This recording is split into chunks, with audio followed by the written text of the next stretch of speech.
What's going on, everybody? Welcome back to the channel, and the time has arrived for Metal Gear Solid Snake Eater. Look, I've seen a lot of stuff already at this game. I know I'm like maybe a week and a half late posting this video. I got this game I pre-ordered before it got released. I downloaded it to my system. It was ready to go on release date. It's just there's so much stuff happening in my life that I had to stall a little bit making this video, but totally worth it. This game has been incredible. Look, I've never played the original Metal Gear Solid 3, and for those asking, oh, why start the remake at 3?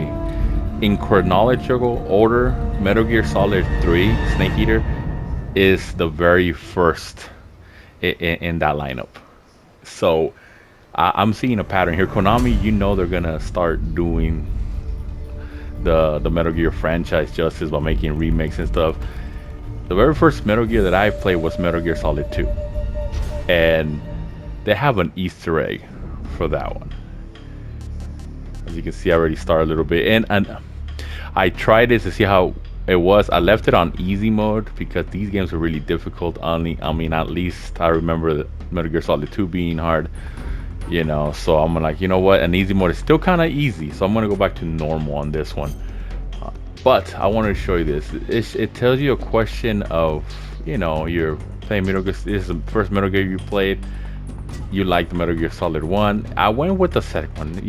There's 3, 4, Peacemaker, 5, and you like everything in Metal Gear. I was gonna go with this one, but I chose this one, and there's a funny Metal Gear Solid 2 Easter egg, so I'm gonna go ahead and play that one. The new style, definitely. I'm gonna leave it at normal. Yeah, we all tips. But just heads up, guys, I might be coming in out of commentary. It's just there's things going on still around that prevents me from doing a full-on commentary. But there is a lot of dialogue here in this game, and like cutscenes. And if you played any of Hideo Kojima's games, he loves making long cutscenes, guys. So I'm gonna do my best to make this video under an hour. You see other YouTubers making 2-3 hour videos of this game already. You want to go, that's your preferred type of playthroughs that you like to watch, go watch them. I'm not gonna go over an hour playing it, but I'm gonna do my best to make it under an hour. But thank you guys so much for being here, and with that said, let's get this series started. After the end of World War II, the world was split into two, East and West. This marked the beginning of the era called the Cold War.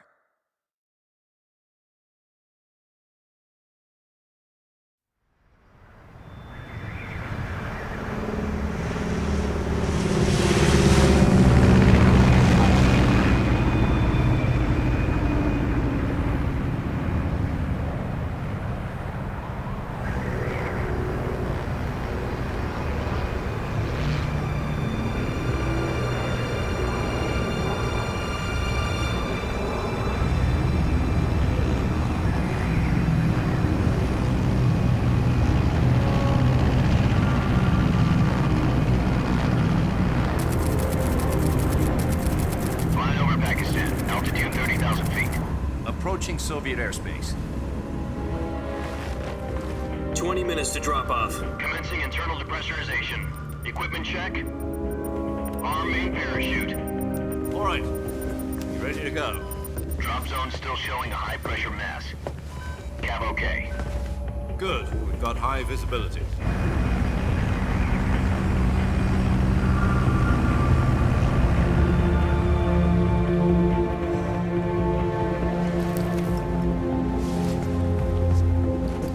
Put out that cigar. Connecting oxygen hose to interior connector. Put on your mask.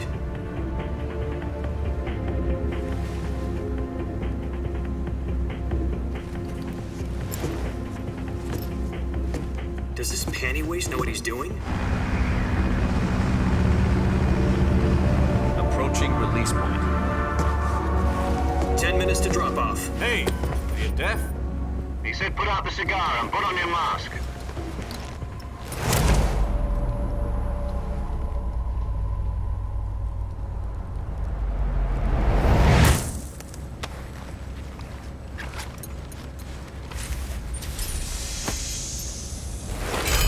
Depressurization complete.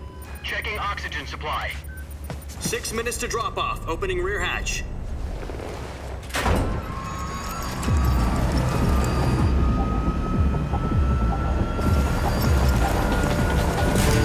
Sunrise.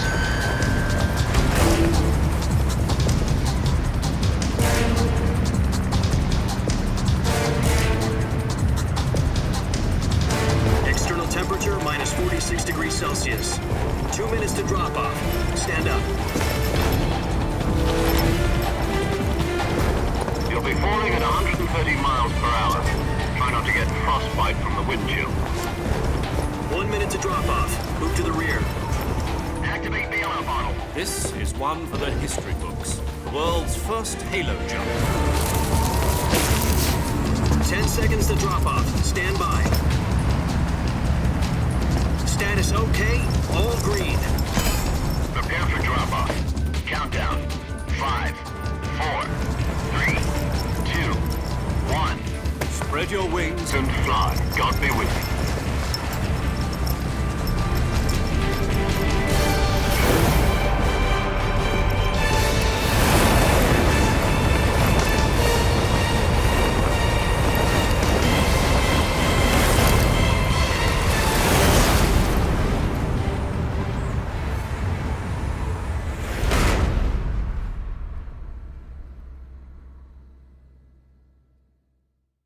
Jack, I've got some important news.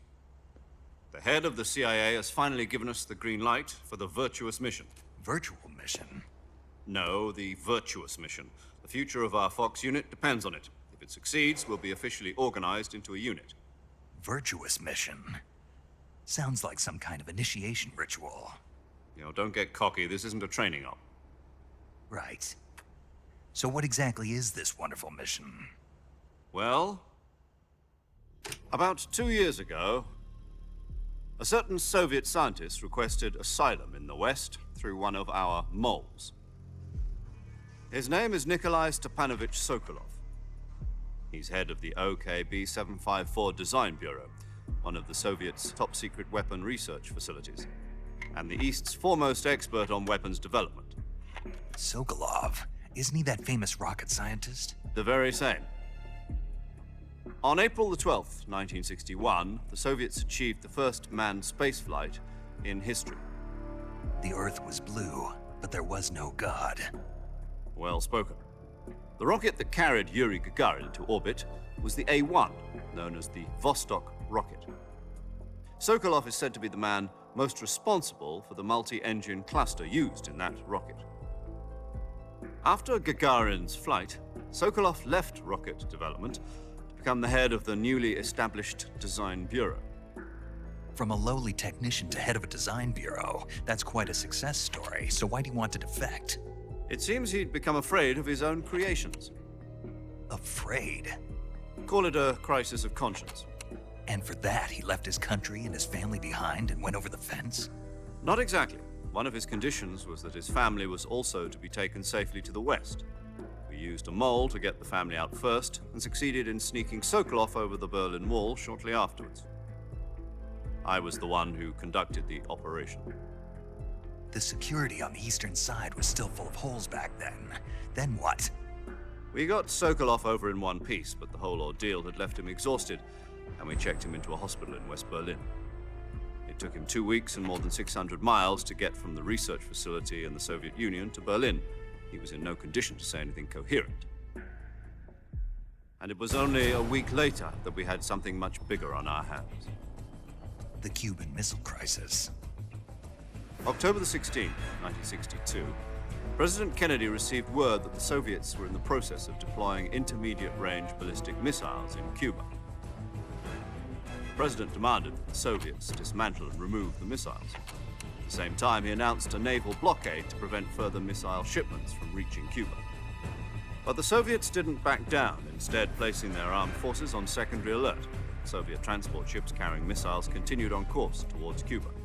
US and Soviet forces went on alert for an all-out nuclear war.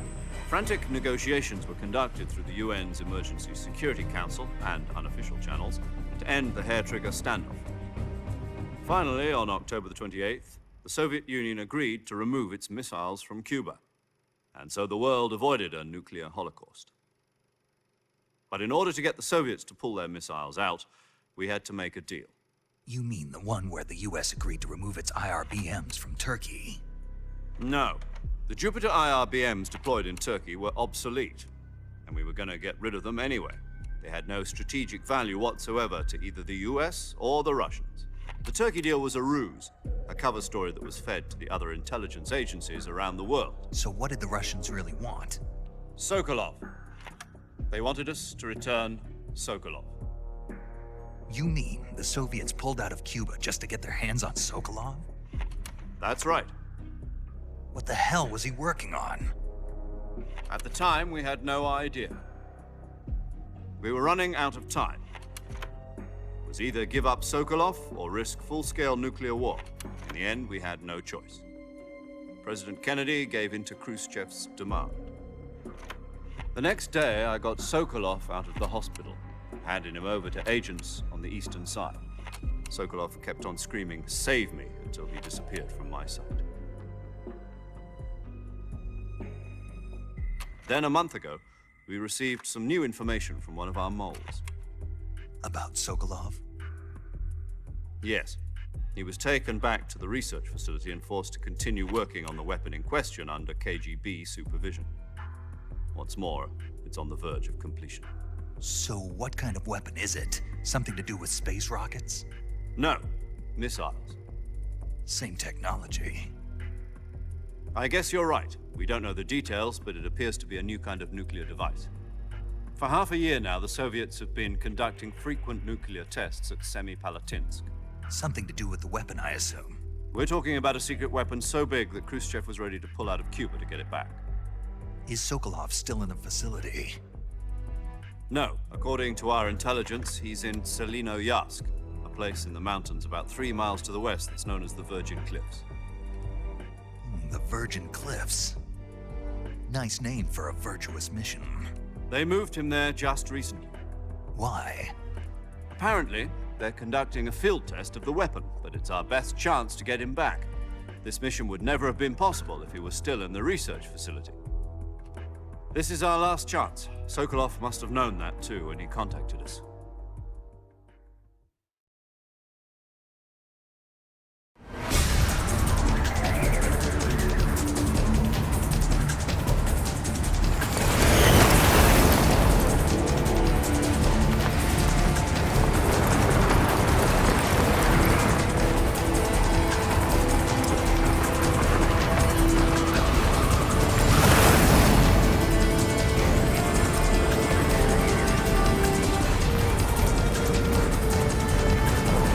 Listen up, Jack. Your mission is to infiltrate Selinoyarsk in the Soviet mountains, ensure the safety of Sokolov, and bring him back to the west.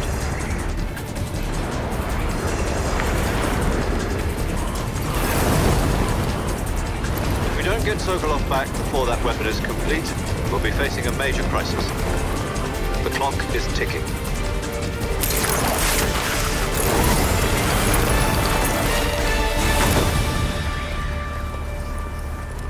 Once we've confirmed the rescue of Sokolov, stand by at the recovery point. A recovery balloon will be dropped at that point. Helium will be pumped into the balloon to inflate it. The process takes about 20 minutes. Once it's complete, the gunship's arm will latch onto the balloon and pull it up. The Fulton surface-to-air recovery system. I'm familiar with the theory. Take it easy. It's been combat proven. Do you think Sokolov is up to it? The shock will be less than during a parachute jump, and the arm can handle up to 500 pounds. So you're planning on going over the border in a single combat Talon? She's equipped with 2 6-barrel 20mm Vulcan cannons, as well as 2 40mm machine guns. Sounds like she could hold her own against a battalion of tanks. Even with the fuel in the reserve tank, we're facing a 4-hour time limit. If all goes well, it shouldn't take more than a few hours. Home in time for dinner. But if anything goes wrong, you'll be eating dinner, breakfast, and all the rest of your meals in the jungle.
Now, for you asking who the hell is this?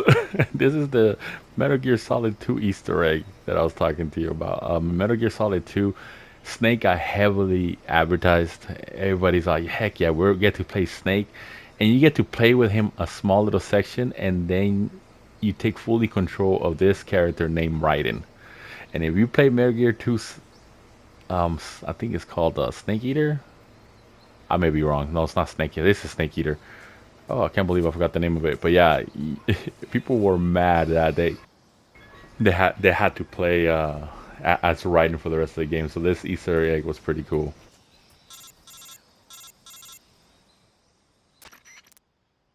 Do you copy? You're already in enemy territory, and somebody might be listening in. From here on out, we'll be using code names to refer to each other. Your code name for this mission will be Naked Snake. I'll be referring to you as Snake from now on. You're not to mention your real name. Snake? Oh, you don't like snakes? What do you mean? You've eaten one before, haven't you? In survival training? I'm glad to hear that. I don't know if I'd ever order one in a restaurant, but... Be careful, you might not have a choice. What about you, Major? What should I call you? Let's see. I'll be Tom. Call me Major Tom. Oh, and Snake. Yeah, The crew isn't watching anymore. You can take off the disguise now. good idea. This isn't right. Time for the snake to shed his skin.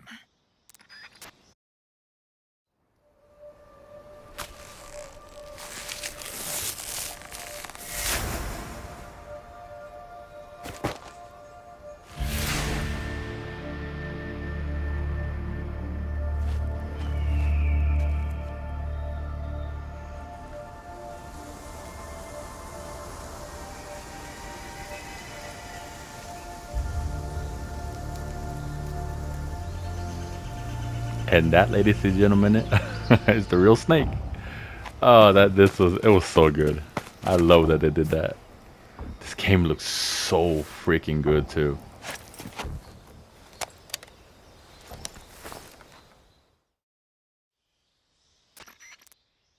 Can you hear me, Major Tom?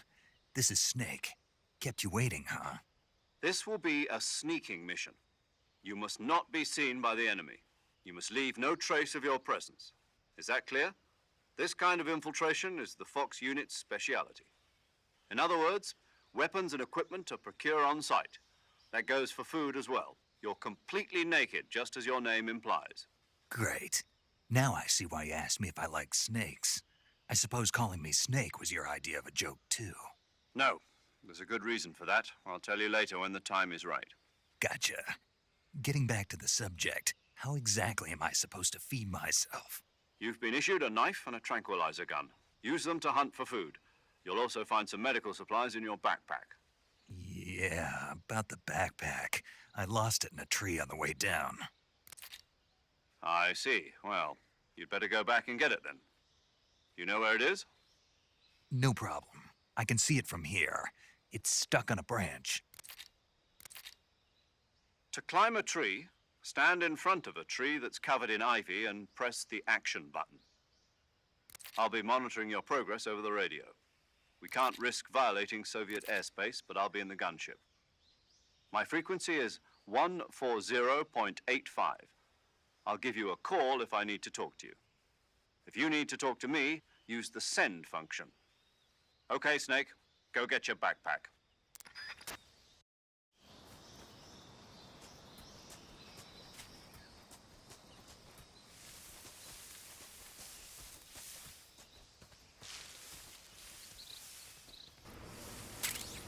Alright, this shouldn't be too difficult. The action button.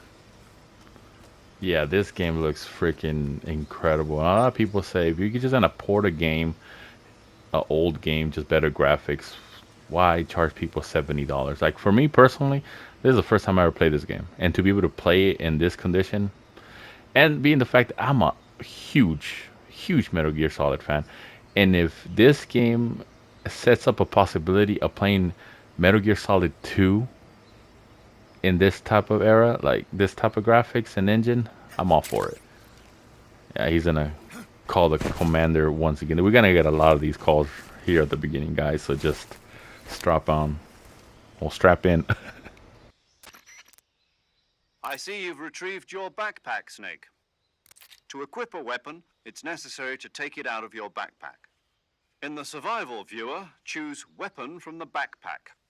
Your available weapons will be displayed in a list on the screen. From that list, choose the weapon you want to equip and press the Enter button. For other equipped items, just do the same thing from Item. Got it. Use the survival viewer backpack. Yep, that's right. Survival is fundamental to this mission. After you've been out in the field for a while, your stamina will start to drop. If your stamina gets too low, it'll affect your performance. You won't be able to shoot accurately, for example, and your wounds won't heal as smoothly. Keep an eye on your stamina so you don't run out. To recover lost stamina, you can hunt for local flora and fauna. You can use either your tranquilizer gun or your knife to hunt. My only weapon is a Mark 22 Hush Puppy tranquilizer gun? That's right. It's been fitted with its own suppressor. However, the suppressor will deteriorate every time you fire. Once its durability reaches 0, the noise suppression effect will be gone. So don't get too trigger happy with it. The suppressor's durability is shown in the icon. Any weapons and equipment beyond what you're carrying now, you'll have to find as you go. I have to find my own weapons and equipment? Whose crazy idea was this anyway? Solo covert actions are standard Fox operating procedure. You can't leave any traces of your presence.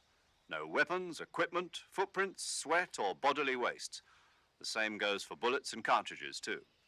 Your presence in enemy territory is already a violation of international conventions of warfare. There aren't supposed to be any American soldiers in Russia. It could spark an international incident. You can't let anyone see you. You can't let the enemy know you're there. This is a stealth mission. You're a ghost, Snake, in every sense of the word. And there'll be no rescue if you're captured. The military and US government will deny any involvement in the affair. Then I'll just have to take care of myself, huh? I'm afraid so. You've been given a fake death pill for that purpose. SIS guidelines stipulate that soldiers on covert ops like this one be issued a potassium cyanide capsule. Tape it to your body so you can take it when you need to. How generous of you. Use it if you're taken prisoner by the enemy. It'll send you into a state of false death for a short time. Fooling them into thinking that I'm really dead. So how do I come back to life? Just take the revival pill. You mean that thing they put in my tooth before the mission? That's the one. But be careful. If you remain in a state of false death for too long, nothing will be able to bring you back. Remember that. I'll keep it in mind. You said this was a solo mission, right? Right. I guess that means I can't count on any reinforcements. Correct. The mission rests entirely in your hands. A real one-man army. Relax. There's a support team ready to back you up over the radio. Who? I'll introduce them to you. This time, survival is of utmost importance. The first member of the support team will be in charge of monitoring your physical condition, acting as a medic, so to speak, as well as recording your mission data. She's a member of Fox as well, and she's here on the gunship with me. She? Hello, Snake. I'm paramedic. Nice to meet you. Paramedic. As in a medic who comes in by parachute. Aren't you going to tell me your real name? Are you going to tell me yours, Mr. Snake? My name, huh? It's John Doe. And they call you Jack for short. You're a regular Captain Nemo. A name means nothing on the battlefield. After a week, no one has a name. What's your name? Jane Doe. Very funny. I wasn't joking, but I'll tell you my name only if you manage to make it back alive. My frequency is 145.73. She's also in charge of recording your mission data. Whenever you want to save, send a message over the reserved save frequency, 140.96. So saving lets me record my mission data. That's right. It also records the state of your health. Good to know. There's one more person I want to introduce you to, Snake. Huh? Speaking of snakes, you remember the boss, don't you? A legendary soldier and your mentor. Actually, it was the boss that got the DCI's authorization in the first place. She's going to be serving as Fox's mission advisor. The boss is? She also helped me plan this mission. She and I were at SAS together. Jack, is that you? How many years has it been? Boss? That's right. It's me. Talk to me. Let me hear your voice.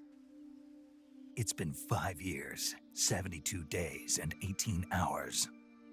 You've lost weight. You can tell just by the sound of my voice. Of course I can. I know all about you. Really? Well, I don't know anything about you. What's that supposed to mean? Why'd you disappear on me all of a sudden? I was on a top secret mission. You didn't need me anymore. But there were still so many things I wanted you to teach me. No, I taught you everything you needed to know about fighting techniques. I taught you all I could. The rest you needed to learn on your own. Techniques, sure. But what about how to think like a soldier? How to think like a soldier? I can't teach you that. A soldier needs to be strong in spirit, body, and technique. And the only thing you can learn from someone else is technique. In fact, technique doesn't even matter. What's most important is spirit.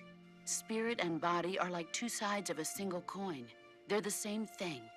I can't teach you how to think. You'll just have to figure it out for yourself. Listen to me, Jack. Just because soldiers are on the same side right now doesn't mean they always will be.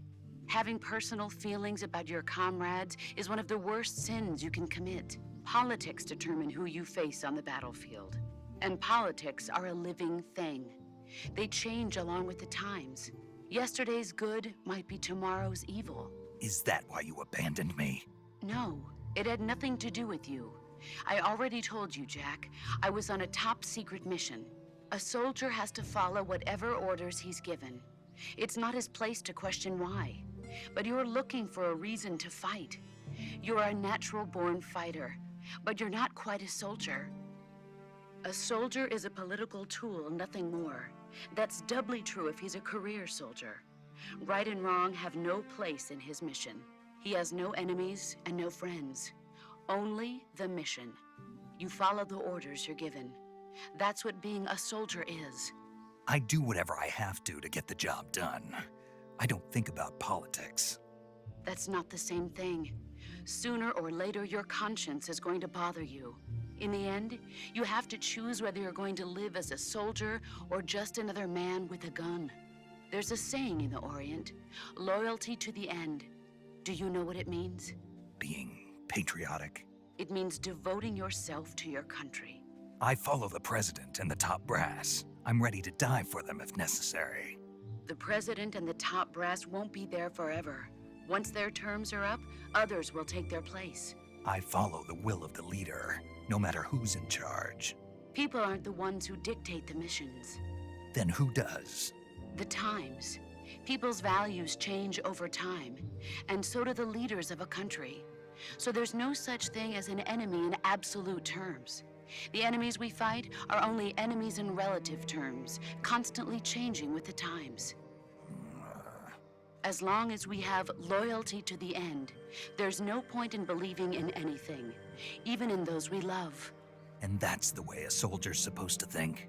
The only thing we can believe in with absolute certainty is the mission, Jack. All right, but do me a favor. What is it? Call me Snake. Snake. Oh, right. Your codename is Snake. It suits you well. That's right. The legendary unit that the boss put together during World War II was a snake.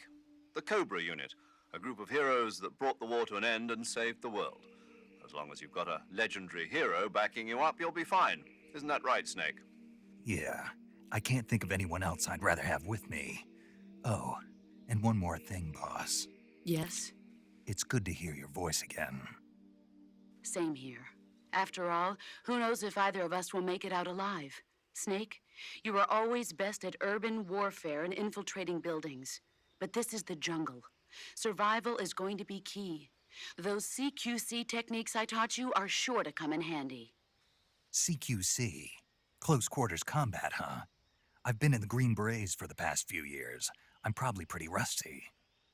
Not to worry. I'll be here to help you remember. After all, this is your first actual survival mission. I'll be supporting you over the radio. Where are you, boss? Next to the Major? The boss is communicating with us by radio from aboard a Permit-class submarine in the Arctic Ocean. My frequency is 141.80. Call me if you need my advice on battle techniques. Gotcha. Your mission is to retrieve Dr. Sokolov. Dr. Sokolov is being held in an abandoned factory located to the north of your current position. Avoid heavy combat and don't let anyone see you. Don't forget that this is a stealth mission. Snake, try to remember some of the basics of CQC.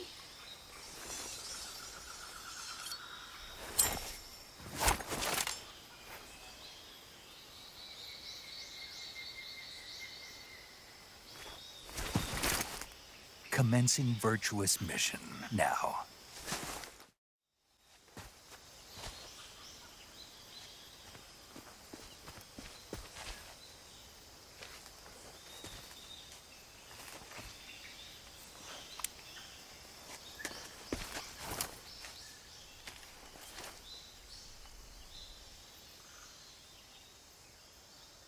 Major, I've spotted 2 enemy soldiers.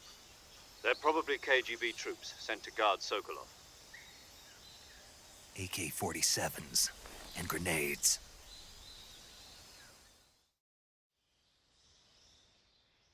Snake, your presence in Soviet territory is already a violation of international law. We can't let the Kremlin find out that the CIA and the American government are involved. Contact with the enemy is strictly prohibited. Don't engage them in battle either. This is a stealth mission. Got that? The Major is right. The point of this mission is to sneak through the jungle without being seen. The success of the mission depends on how well you use your camouflage. Change your camouflage by selecting Camouflage from the Survival Viewer. The Uniform option lets you pick your uniform, while the Face option lets you change your face paint. Choosing camouflage that blends in with your surroundings will help you conceal yourself more effectively. Also, don't forget that anything that moves will stand out in the jungle. If you just stand up and run around like an idiot, you're bound to be spotted. But if you crawl instead, you should be able to sneak by without being noticed. You can see how effective your camouflage is by looking at the camo index. The camo index shows how well your current camouflage blends in with the surrounding area.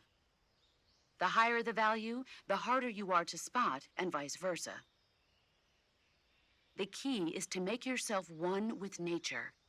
Keep that in mind as you go along, okay?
Major, I've reached the abandoned factory where Sokolov is supposedly being held.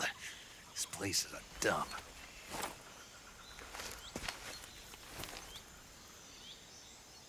I can't see Sokolov from here. The security is pretty tight. There are sentries posted around the perimeter. I wonder how many are inside.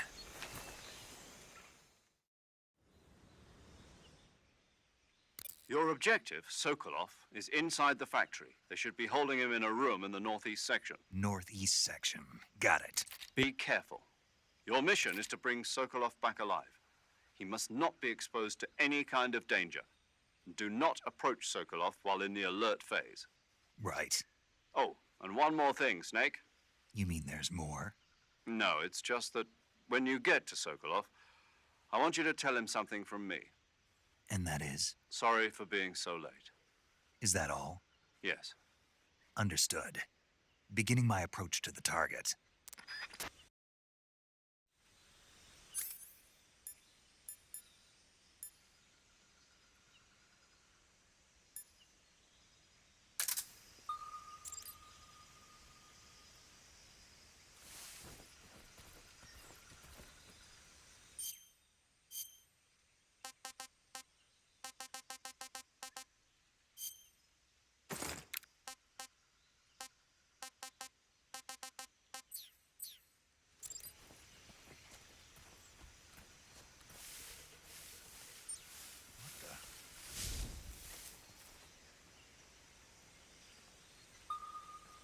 Seeing things.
Who's that? What's going on?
You must be Sokolov. Are you one of Volgin's men? You'll never get it from me. No. I'm a CIA agent. I've come to escort you back to the other side of the Iron Curtain. You're CIA? Yeah. I was sent by Major Zero, the man who got you out 2 years ago. Zero? I have a message from him. What is it? He said to tell you sorry for being so late. Did he now? What does it mean? It means he's a man of his word. But we've got no time for this. You have to get me out of here before they arrive. Who's they? Colonel Volgin of GRU. You in the West know him as Thunderbolt. Thunderbolt? Never heard of him. He's a member of the Army's extremist faction, a man who seeks to seize control of the motherland. Ever since the Cuban Missile Crisis 2 years ago, Khrushchev has been pursuing a policy of peaceful coexistence with the West. Despite resistance and criticism from hawks in the army and the provincial authorities, Khrushchev has managed to suppress the opposition so far.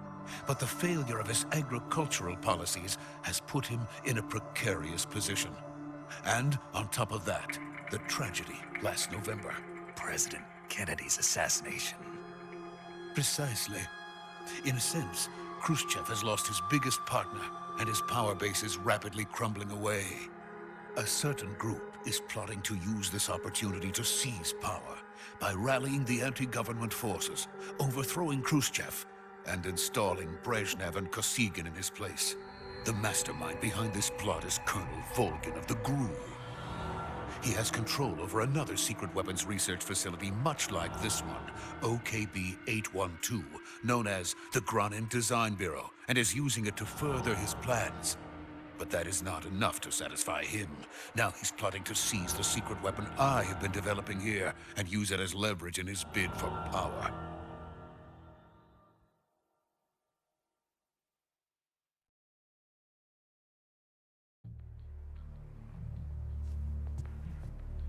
The intelligence says that they are going to make their move during the test. Then, the soldiers outside. Exactly.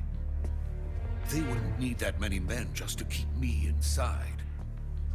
Their orders were to prevent Colonel Volgin from capturing me. Even if it meant killing me in the process, or so it would seem.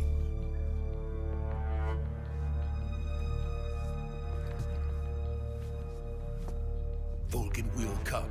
I'm sure of it. You must get me out of here before then. Leave it to me. By the way, your Russian is superb. Where did you learn to speak it? From my mentor. Is that so? America's truly a frightening country. Having second thoughts? No. I have no love for this place. Let's go.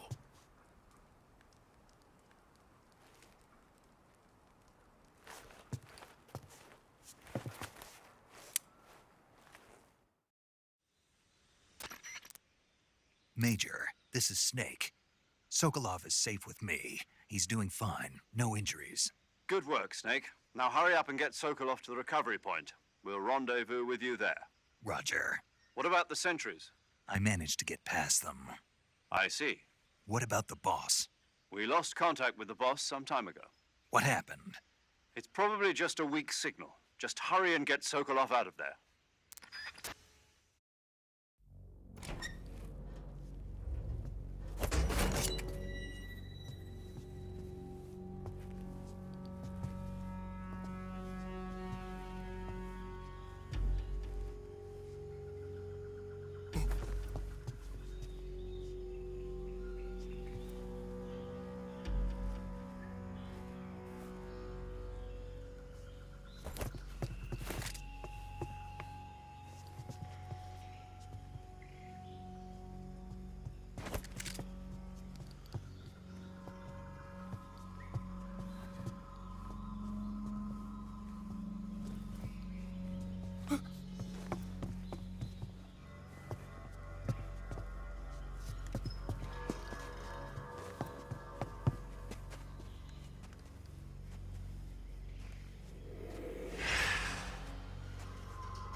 Freeze!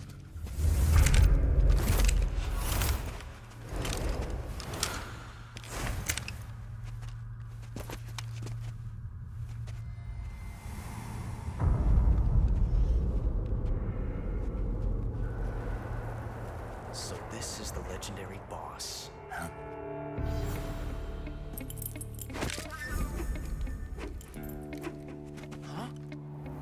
We meet at last.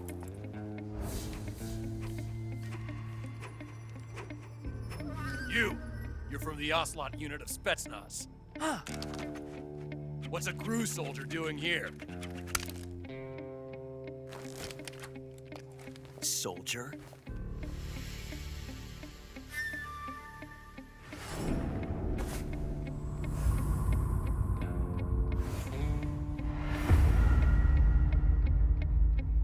He's the Ocelot commander. Ha! That's Major Ocelot to you. Don't you forget it.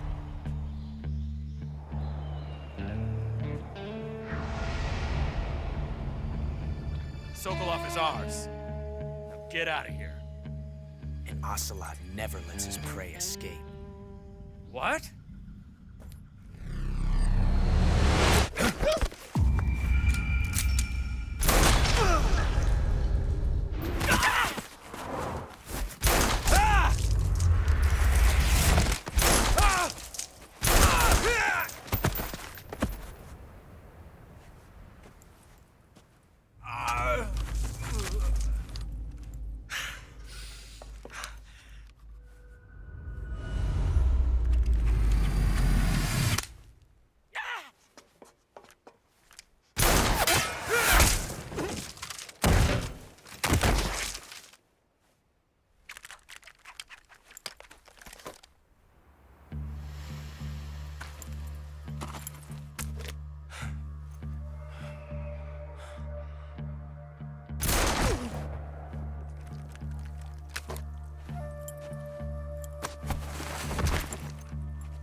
I can't say it feels good to kill a comrade, even if it is for the GRU.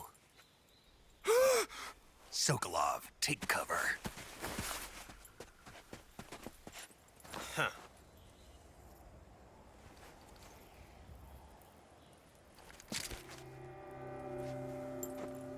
Huh.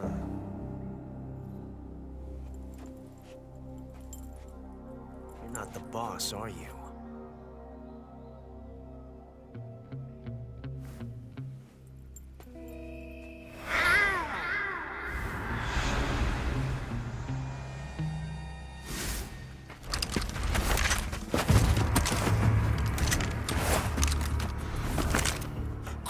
Operatives?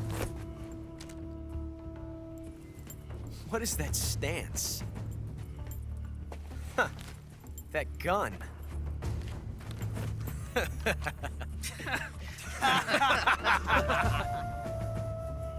If you're not the boss,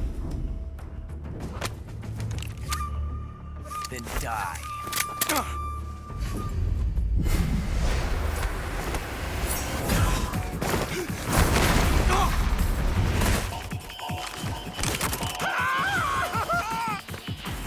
Major!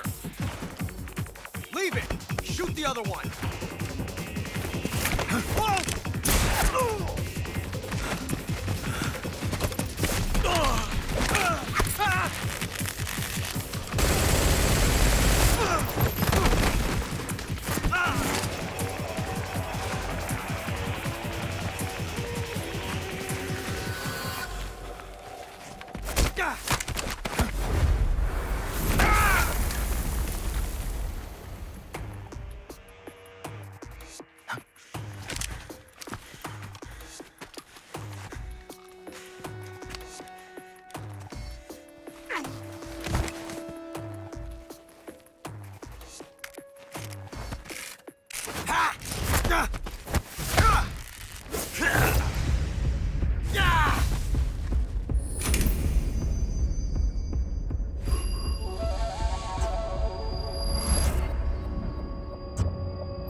Impossible. You ejected the first bullet by hand, didn't you? I see what you were trying to do, but testing a technique you've only heard about in the middle of battle wasn't very smart. You were asking to have your gun jam on you. Besides, I don't think you're cut out for an automatic in the first place. You tend to twist your elbow to absorb the recoil. That's more of a revolver technique. You filthy American dog!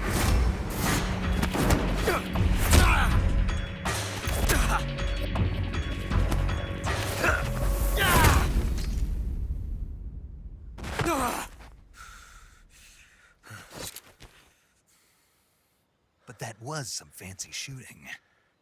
You're pretty good. Pretty good.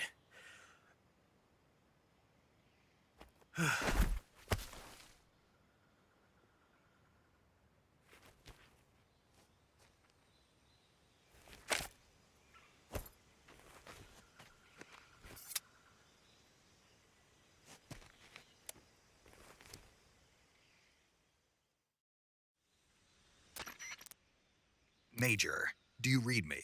I read you. Snake, you all right? I've run into a few snags. These guys were after Sokolov too. Apparently they were taking orders from a GRU colonel named Volgan.